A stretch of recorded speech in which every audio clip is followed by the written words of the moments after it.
I never thought I'd end up in some creepy old Nazi bunker, but then again, I never thought a lot of things. It all started when Jessica, my longtime friend and World War II history buff, dragged me to Germany for what she called the find of a lifetime. Honestly, I wasn't all that into the whole war history thing, but after my brother, well, let's just say I had my own reasons for being here. We were somewhere deep in the Black Forest, the kind of place where you can get lost just by looking around too long. Jessica had heard rumors, something about an untouched Nazi bunker that had been buried after the war. The German government had never found it, apparently, and it had become this sort of ghost story among locals. Of course, Jess was all over it. So what's the plan? We dig around and hope we don't run into any booby traps? I joked as I shoved my hands deeper into my coat pockets. The air was freezing, and the trees around us didn't exactly make it feel any warmer. We're not grave robbers, David, Jessica shot back, adjusting her backpack. This is history. We're uncovering the truth. Yeah, well, if the truth tries to blow us up, I'm out, I muttered. Leo, our guide, just chuckled and kept walking ahead of us. He was German, mid-30s, with that typical I've seen everything vibe. Claire, our engineer, was behind him, already muttering about how the GPS wasn't working right in these dense woods. It took hours to find the entrance. By the time Leo found what looked like a rusted hatch hidden under a thick layer of dirt and roots, I was already questioning my life choices. But when we pried it open and that musty air hit us, I'll admit, my heart skipped. There was something eerie about it, like we were the first people to touch this thing in decades. Look at this, Jess whispered, shining her flashlight on the side of the hatch. The Nazi insignia was still there, faded but unmistakable. This is it. We climbed down one by one. It was dark, of course, and colder than outside, if that was even possible. The bunker was unsettling. There were old surgical tools lined up on a table, some weird glass vials with faded labels in German. I didn't need to read them to know I wouldn't like what they said. Claire found some ancient-looking reports, all typed up and barely legible. Jessica got to work snapping photos, her eyes wide with excitement. "We need Dr. Haas," Claire said, turning to me. "She'd know what this is." I nodded. Dr. Ingrid Haas was our biologist, and the only one who could make sense of all the weird science stuff we were looking at. I called her, and a few hours later, she arrived, looking way too eager for someone about to crawl into an underground lab run by literal Nazis. "Project Unsterblich," Dr. Haas said, reading over one of the documents Claire had found. "Immortality Project. This is unbelievable." "Immortality?" I scoffed. "Yeah, that worked out well for them."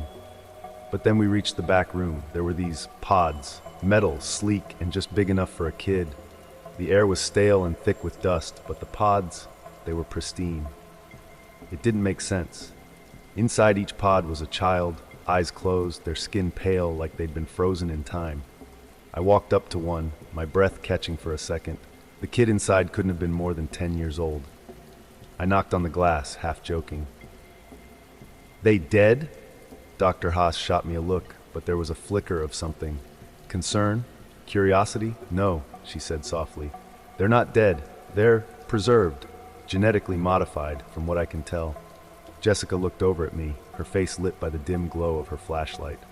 "Super soldiers." "That's ridiculous," I said, even though part of me, just a tiny part, was wondering if she might be right. After all, Nazis were known for their insane experiments, right? But this was a whole new level of messed up. As Dr. Haas was still examining the pod, I caught something out of the corner of my eye. One of the kids. Their eyes, just a twitch, like they were waking up. "I swear I just saw one of them blink," I muttered, stepping back. "Funny," Claire said, rolling her eyes. "Real funny, David. I wasn't laughing. I wasn't imagining it. That kid blinked, I swear on my life. But of course, no one believed me at first." Claire just shook her head, and Jessica gave me that "you're messing with me" look she always used when I made jokes during serious moments. Dr. Haas, though, she didn't say a word. She just kept staring at the pod. We spent the rest of the day in that bunker, arguing about what to do next. Claire wanted out, and I couldn't blame her. We should call the authorities, or, I don't know, somebody, she kept saying. This isn't our job.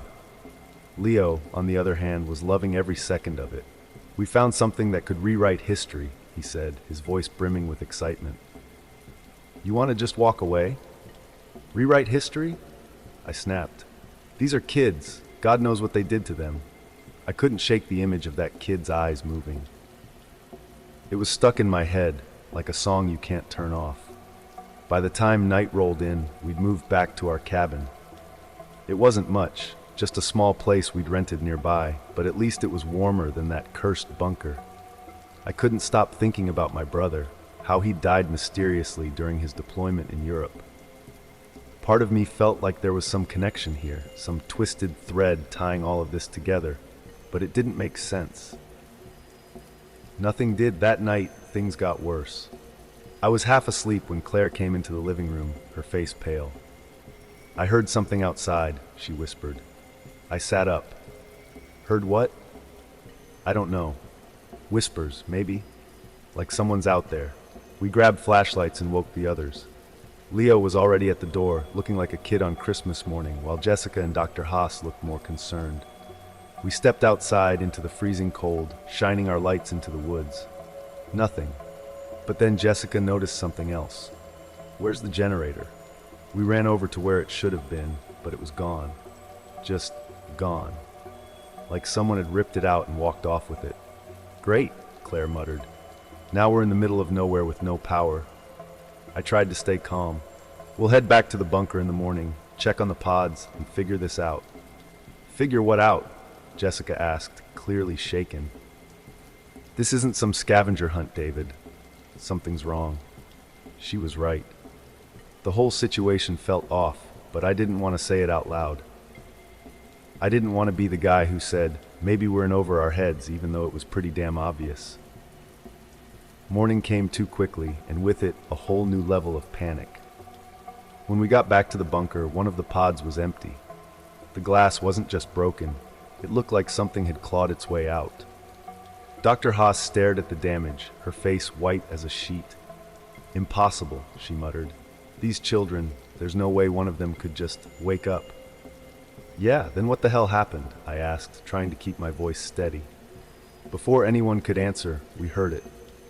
A sound that made me want to bolt for the exit. A low, guttural growl, echoing through the hallways of the bunker. Leo, of course, thought it was some kind of animal. Maybe a wild dog or something, he said, though even he didn't sound convinced. Right, because dogs totally break out of sealed Nazi pods, I shot back. My nerves were shot, and I could feel the tension between all of us growing by the second. Suddenly, the growl got louder, and before any of us could react, one of the kids, or whatever used to be a kid, came barreling out of the shadows. It was pale, with this gaunt, twisted face and eyes that were way too bright for something that was supposed to be human. The thing moved faster than anything I'd ever seen. Leo didn't stand a chance. 1 second he was standing beside me, and the next he was being dragged into the darkness, his screams cutting off way too fast. Jessica screamed, and I froze, staring at the spot where Leo had been. Go! We need to get out of here! Claire yelled, grabbing my arm and pulling me back toward the exit. We ran, stumbling through the bunker, but it felt like that thing was always just a step behind us, lurking in the shadows, waiting for its next move. By the time we made it outside, my legs were burning, and Jessica was crying, trying to catch her breath. We have to go back for Leo, Dr. Haas said, her voice shaky. He's dead, I said bluntly. I didn't want to say it, but I had to. There was no way he was still alive after what we'd just seen. Dr. Haas looked like she wanted to argue, but she didn't. Instead, she just stared at the bunker entrance, like she was trying to figure out what the hell we'd unleashed. After Leo, no one said much. There wasn't anything to say, really. We were stuck. No power, no communication, no way to call for help. I kept thinking about how stupid we were, walking into that bunker like a bunch of amateur explorers, thinking we'd found some piece of history. We'd found something. All right, something that wasn't supposed to be found. We decided to barricade ourselves in the medical room. It felt safer than wandering around in the open. Claire was already working on rigging some old equipment to at least give us light, but it wasn't enough to calm the panic in the air. Jessica was pacing, muttering under her breath about how she should have stayed home. I didn't blame her. I was thinking the same thing. Then Dr. Haas started talking again. "They were designed for this," she said quietly, almost to herself. "What?" I asked, not really wanting to know the answer. "Project Unsuspecting," she continued, her eyes fixed on the broken pod. "It wasn't just about creating soldiers. It was about creating survivors. Beings that could adapt, evolve." "Evolve into what?" Claire asked, not looking up from her work.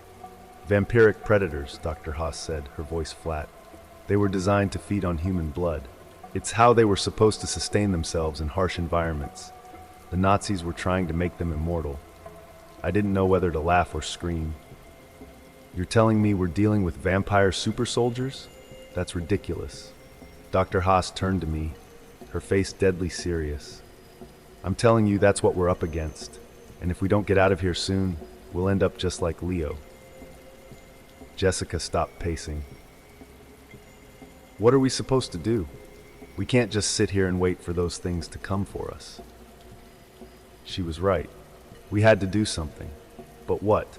We were trapped in a bunker with no weapons, no plan, and no idea how many of those things were still in there. Before we could come up with any sort of plan, there was a noise, something scraping against the metal door. Claire looked up, her eyes wide. "That's them, isn't it?" "Yeah," I said, backing away from the door. "That's them." The next few minutes were a blur. The door burst open, and one of the kids, no, not a kid anymore, lunged at Dr. Haas. She screamed as it sank its teeth into her arm, but instead of fighting back, she just froze. The rest of us scrambled to grab anything we could use as a weapon, but by the time we turned around, the thing had already disappeared, leaving Dr. Haas bleeding on the floor. "They didn't kill her," Jessica said, her voice trembling. "Why didn't they kill her?" Dr. Haas looked up, her face pale. "They've marked me," she whispered. "They want me for something else." That was the last straw. Claire grabbed what little explosives we had left, the same ones we'd used to open the bunker, and started strapping them to the walls. "We need to blow this place. Now." I didn't argue. None of us did. We helped her set up the charges, and as soon as we were done, we made a break for it. The sounds of those things echoing through the bunker were getting louder, closer. Claire stayed behind, insisting she'd handle the detonator. "Go!" she shouted. "I'll hold them off." "Claire, don't," I started, but it was too late. She slammed the door shut behind us, leaving me, Jessica, and Dr. Haas outside in the freezing forest. Moments later, there was a deafening explosion, and the ground shook beneath our feet. We ran. We didn't stop until we reached the edge of the forest, where the lights of a nearby town came into view. For a second, I thought we were safe, that we'd made it. But then I looked at Dr. Haas. Her eyes, they were different. Too bright, too sharp, just like the ones in those pods. I didn't want to believe it, but the truth hit me hard. Whatever those things were, whatever they'd done to her, it wasn't over. Not by a long shot. And then, as if to confirm my worst fear, I caught a glimpse of my own reflection in a broken mirror hanging on the side of a building. My eyes had started to change too.